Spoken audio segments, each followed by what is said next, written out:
Hey, I'm Jay Leeming, and this is Mythic Newsflash number 5. This is the news which stays news because myth is always happening now.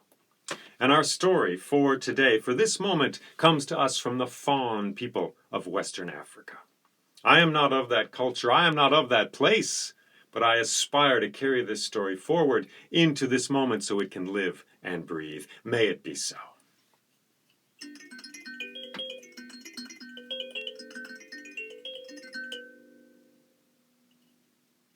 Well, Mawu, she was the queen of all creation. She was the goddess who had made the world. And she had a servant, and his name was Legba. And Mawu would make decisions, and Legba would carry them out. So she would say, there must be ripples on the water of the river, and Legba would put those ripples there. And she would say, the seeds must flourish up out of the dark earth, and he would make them flourish up out of that dark earth. And she would say, tomorrow this chicken and this rooster must die of illness, and he would make that happen. And she would say, this year there will be a drought, where there will be a tough drought all year long, and Legba would make that drought happen. So when something good happened, the people praised Mawu, the queen of all creation. And when something bad happened, when a drought came or a chicken died, they would curse Legba. Well, Legba grew tired of this, and one day he asked Mawu why this was so.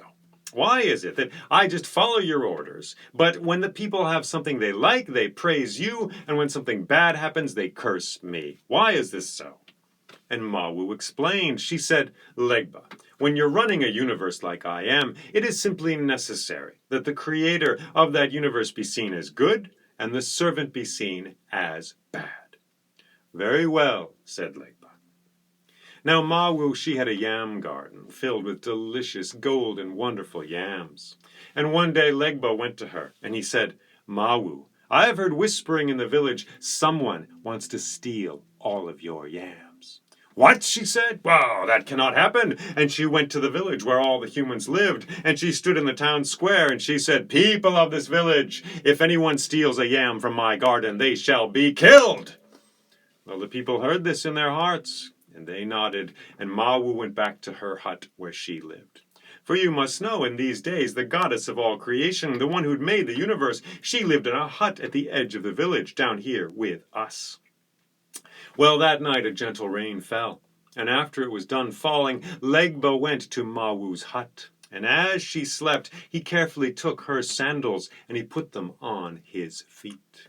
And then he went to the yam garden, and he pulled up all of those yams. He dug up every one of those delicious yams, and with those sandals on his feet, he walked away and hid them behind a hill.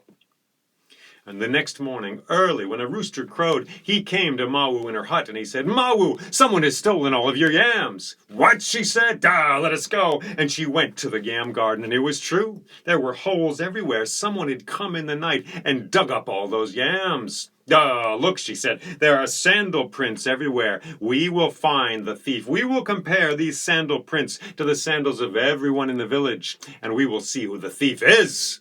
Yes, indeed, said Legba. So the people came one by one from the village, bringing their sandals, and they put them down in the prints left in the dirt to see if they would fit. And none of them fit.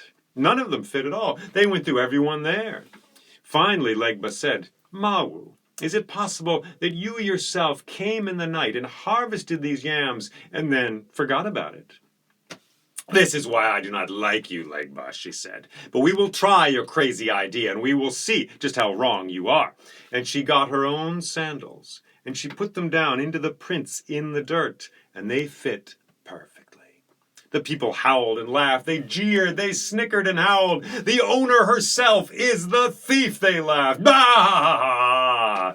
Well, Mawu was humiliated. She went away from that village, and she decided to leave the earth. But she didn't go that far away. She just went about 12 feet up, floating on a cloud there. That was her home now, just a little ways above the earth. Well, Legba saw this, and a few days later he went to an old woman in the village, and he said, Old woman, when you wash your dishes tonight, take the dirty wash water and go over there beneath Mawu and her cloud, and throw the dirty wash water up into her so she gets all wet. I will, said the old woman. And that night she did so. She got the dishes all done. She walked with the dirty dishwater. She threw it up at Mawu. Goosh! Whoosh, and she was covered in wet, dirty dishwater. Mawu did not like this. And the next night, the old woman did the same thing. She was persistent. She came back, threw the dirty dishwater into the air. Goosh! Whoosh! It was all over Mawu. This went on for a while, and then Mawu had had enough, and she decided to leave creation entirely. I am leaving, she said, and she went far, far away to the heights of this universe, never to be seen again. And that is why Mawu, the goddess of all creation, lives far from us, and Legba, the trickster, lives down here on earth with us.